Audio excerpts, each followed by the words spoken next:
The briefing is one of the most important and most underrated tools in brand design, because I know you're a creative guy, you just want to grab a pencil, start doing some sketches, and came out with an awesome looking logo. But again, a logo is for a company the same as clothes are for humans.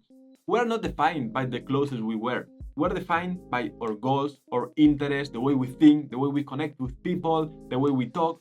All those things is what makes us be who we are. So the same in branding. We need to know the goals of the company.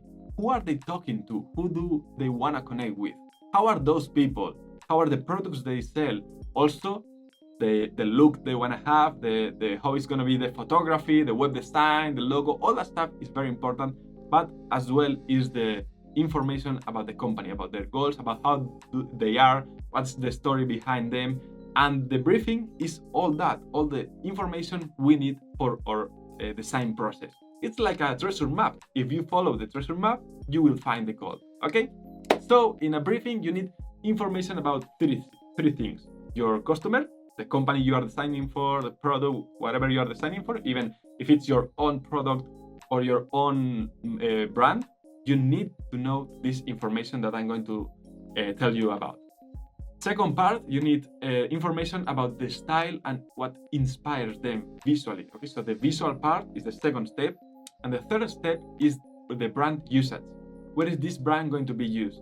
In online resources, maybe they are going to print, make some clothes. We need to know that. Okay, so I will leave the briefing questions that you can ask yourself or your customer in kairosplan.com in the branding course, but I will let you know some questions that may be interesting. About the company, for example, you can ask, what's the story behind your company? What are your mission and vision? This is another underrated tool, but the mission and vision is very important to know what do the company want to achieve and where do they see themselves in a couple of years from now. Also, what the values drive your business, about their products or services. What do you offer and what makes it special? You need to know the products of the company you are designing for. That's very important because the brand is going to be in those products. Even if it's a digital, physical, whatever they are selling, your brand is going to be there. And also if they have any unique features of benefit, something that differentiates them from the competitors. Also, what's their target audience? This is very important. Who are your customers? Who are you trying to sell to? Because the brand has to connect with those people. Okay, so what are their likes, dislikes, and needs? And current challenges. This is also very important. What's not working with your current branding? This is important because this happened to myself at Magic Artistry. Maybe you don't know, I run the biggest online magic store and magic school in Spain. And when we started, we were only an e-commerce selling some magic products. Then we started creating our own products, some magic kits. Then we launched an online school, a club, a forum, a blog. We started to launch all those many products. And then the brand was like, we couldn't cover all the usage we needed. And we didn't have all the colors, all the resources. So we needed to make a new brand. And those problems were the ones that caused the rebranding. So as your customer, ask yourself, if you're designing something for yourself, what are you trying to solve? What are the problems that the brand is going to solve? This is very important.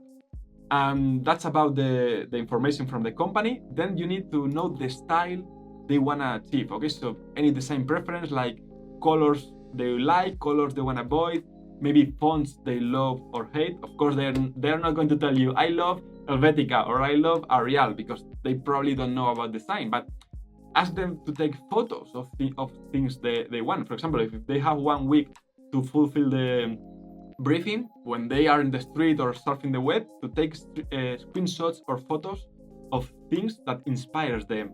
Okay, so the styles they admire, maybe modern, vintage, minimalistic, abstract, whatever.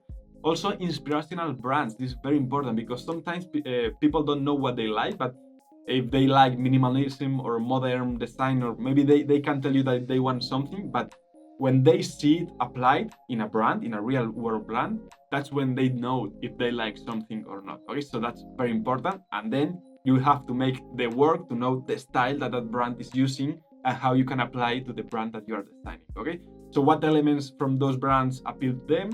And for this exercise is you can ask them to send you photos through WhatsApp, Facebook, whatever, or maybe create a Pinterest mood board or in Canva.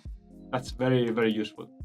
And last, what are the uses they are going to give to this brand? Okay, so are they going to use in their website? Of course they are. Social media, of course they are. But maybe they're going to make a newsletter or a blog, or maybe they need to print business cards or some clothes, or maybe in vehicles or uniforms. Okay, so you need to know where the brand is going to be used. Because, for example, if you need to, I don't know how it's said in English, but there is some kind of printing in t-shirts that it's made not like a printing. It's like it's with, I don't know how to say it, but those kinds of printing have limitations in the sizes of the stroke, of the vertices. So those things you have to take into consideration. Okay, so that's the three parts about your customers company: the style they want, and where is the brand going to be used.